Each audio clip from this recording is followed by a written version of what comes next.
Nagpabutiyag sang ila paghinulsol sa lay former Iloilo City Mayor Jerry Trañas kag Lone District Representative Julian Jamjam Baronda bangod sa ila sadto pagsuporta sa isa kag isa. Sa iya nga Facebook post, ginsiling sang anay alkalde nga nagapangayo inisang pasaylo sa tanan nga mga Ilonggo bangod sa iya pag-endorso kay Baronda para sa pagkakongresista sang 2019.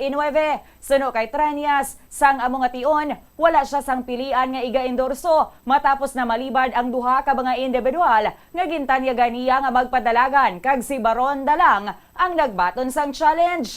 Pahayag pa ni former Mayor Trañas, ang wala niya ginlauman amo nga mangin iloy si Baronda sa mga palpak kag delayed nga mga proyekto. Gintumod sa nganay alkalde ang 200 to 300 million pesos nga sports complex sa Halandoni Memorial High School, 300 million pesos nga Budburan Mansaya Creek Project, 100 million pesos nga Arevalo Multipurpose Building, 500 million pesos nga balor sang uncompleted multipurpose buildings kag madamo nga iban pa. Sunod sa iya, ini nga mga pondo ang hindi regalo bangod ginhulam ini sang national government kag utang ini sang kada Pilipino subong kag sa palaabuton nga henerasyon. Dugang sang former mayor, bangod sa sini nga dako nga sala niya, nagapangayo siya sang pasaylo sa tanan nga mga Ilonggo bangod sa iya pagsuporta kay Jamjam Baronda.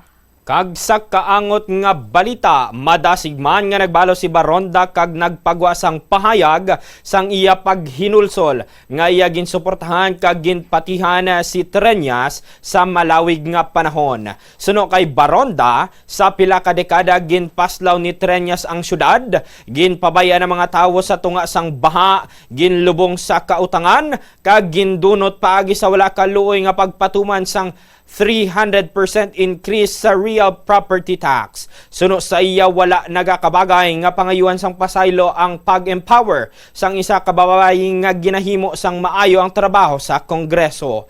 Dugang niya ang nagakaangay nga pangayuan sang pasaylo amo ang kapalpakan kag kabudlay nga ginbili ni Trañas matapos ang masobra 30 katuig sa poder. Suro pa sa kongresista na master ni Trañas ang cosmetic governance, ilabi na ang pagpugong sa mga proyekto nga ginadala ni Baronda para sa syudad. Para kay Baronda, hindi ini matawag nga liderato kundi pagpangsabotahe kag pagtraidor. Ang pinakamacatalagam pasuno sa kay kongresista nga padayon si Trañas nga nagaakto nga daw tag-iya ini sang syudad sang Iloilo. Suno pa kay Baronda, kung mayara gid man sang dapat pangayuan sang pasaylo, ini amang pagpili ni Trañas o ni Jerry Trañas sa iya anak nga si Mayor Raisa nga magbulos sa iya nga posisyon.